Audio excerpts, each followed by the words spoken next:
Hello and welcome to another episode of Beer Man's Noble Beer Reviews. Fix that for a second. Today I have another beer from High Branch Brewing Company out of Concord, North Carolina. I'm pretty sure this is new, unless they haven't made it in a long time, but I'm pretty sure this is a new beer for them. It's called On Tour. It's a hazy IPA.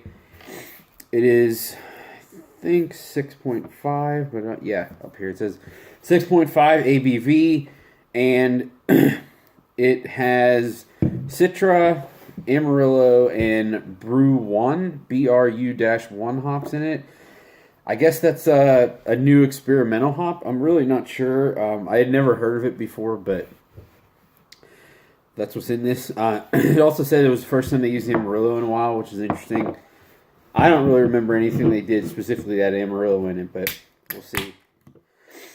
Amarillo is not my favorite hop, but it does usually work well if it's combined with some other things.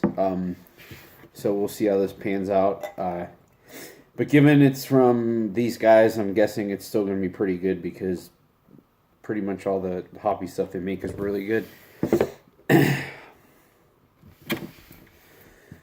So as you can see, it pours I'm trying to think, a darker straw color. It's not quite, I guess I call it a golden color with slightly less than one finger's worth of pretty fluffy white head.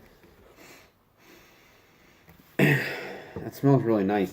I'm guessing the Amarillo in this is pretty muted, or the ratio of it, of Amarillo to Citra and that other hop is low, because I generally can pick up Citra Amarillo pretty easily. To me, it comes off as like being really herbal and medicinal.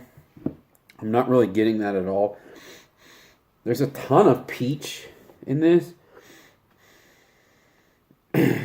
Really, there's a little bit of pineapple too, but it's mainly to me just smells like peach, mango, pineapple juice. Like, it's pretty juicy. Let's see what it tastes like.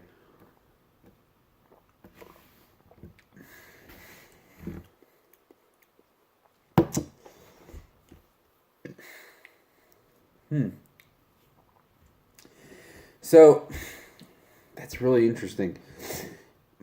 It's not nearly, the flavor is not nearly as juicy as the aroma is, but that's not necessarily because it's not necessarily because there's significantly different hop flavors than there is in the aroma. I would say the flavor profile is actually pretty similar to the aroma, but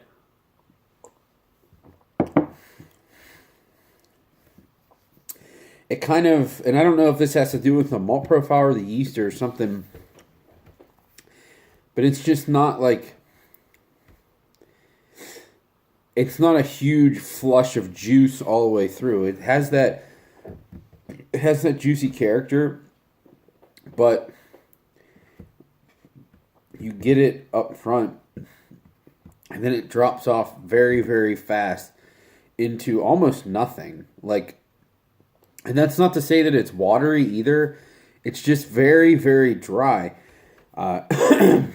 Which, I'm not going to say that's a good or a bad thing. I think it's just a unique thing. Because the flavor that's there is really good. And it's, in general, something being dry to me is good because it means it's not sweet. And this is not sweet. It's not very bitter either, which is good because there's not really any sweetness to balance it out if it was bitter.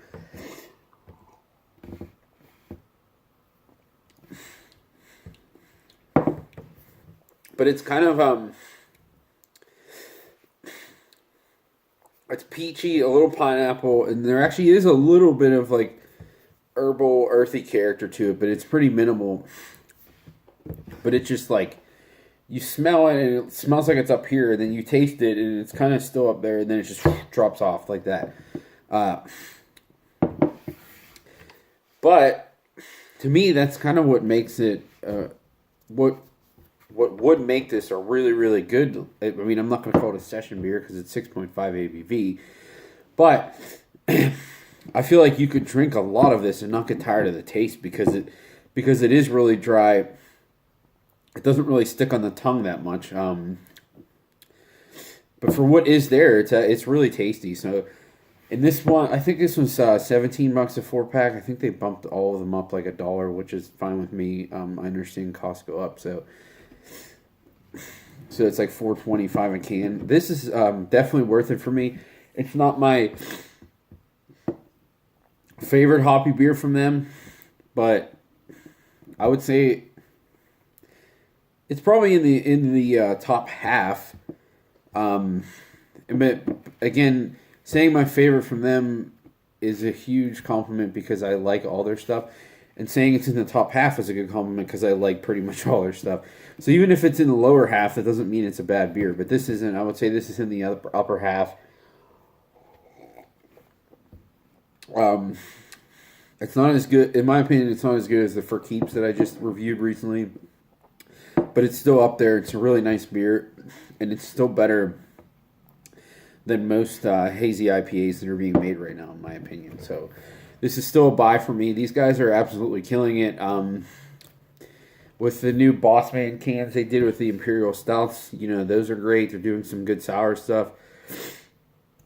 They're, in my opinion, and Resident Culture is starting to get known outside of the Charlotte market a little bit more now. But these guys are probably a pretty good kept secret if you don't live in the area. They make some really good stuff, and no one else knows about them, which, I like to spread the word, but at the same time, it's nice to just be able to go there and buy it and not worry about it selling out in 2 seconds. So, but yeah, this is definitely a buy for me.